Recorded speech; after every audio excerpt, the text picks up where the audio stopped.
नोकरी करणाऱ्या लाखो कर्मचाऱ्यांसाठी मोठी आणि आनंदाची माहिती समोर आली।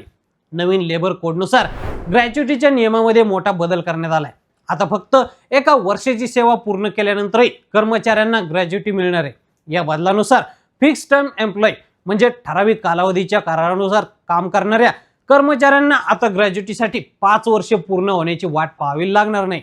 फक्त 1 वर्षाची सलग सेवा पूर्ण केल्यानंतर ते ग्रॅच्युटीसाठी पात्र ठरणार आहे। आता तुम्ही म्हणाल की हे फिक्स टर्म कर्मचारी म्हणजे काय असतं? तर यापूर्वी कंपन्या कॉन्ट्रॅक्ट बेसिसवर काम करणाऱ्या कर्मचाऱ्यांना कायमस्वरूपी कर्मचाऱ्यांप्रमाणे सुविधा देत नव्हत्या। आता मात्र फिक्स टर्म प्रणाली अंतर्गत 1 किंवा 2 वर्षाच्या लिखित करारावर नियुक्त केलेले कर्मचारी थेट कंपनीच्या पेरोलवर असतील। आता त्यामुळे काय होईल की त्यांना पगार, रजा, भत्ते आणि इतर सुविधा कायमस्वरूपी कर्मचाऱ्यांप्रमाणे मिळतील। आता झालं काय की पेमेंट ऑफ ग्रॅच्युटी ऍक्ट 1972 नुसार यापूर्वी 5 वर्षांची सेवा पूर्ण केल्यानंतरच ग्रॅच्युटी मिळत होती।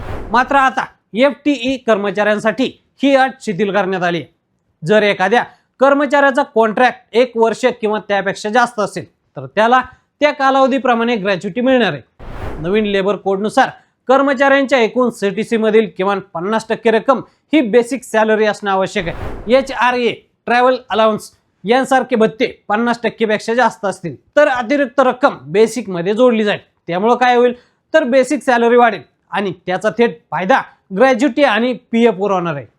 या नव्या नियमानुसार कर्मचारी नोकरी सोडल्यानंतर किंवा कॉन्ट्रॅक्ट संपल्यानंतर कंपनीला 48 तासांच्या आत फुल अँड फायनल सेटलमेंट करावं लागणार आहे। यामध्ये ग्रॅच्युटी आणि इतर थकबाकीचा समावेश असेल। यापूर्वी ही प्रक्रिया 30 ते 60 दिवस चालत असे। आता तुम्ही म्हणाल की हे नियम का बदलले?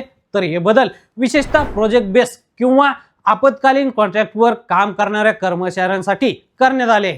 त्यांना त्यांच्या कामाचा योग्य मोबदला मिळावा आणि 5 वर्षांची प्रतीक्षा करावी लागू नये यासाठी हे प्रामुख्याने करण्यात आले।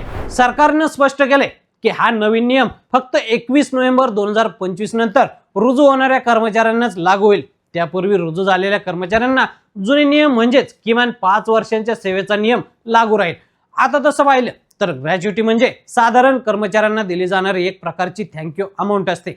नोकरी सोडताना अनेक कर्मचाऱ्यांसाठी ही रक्कम एक मोठा दिलासा ठरते। तर मंडळी, या नवीन नियमाबद्दल तुम्हाला काय वाटतं? आम्हाला कमेंट करून नक्की सांगा।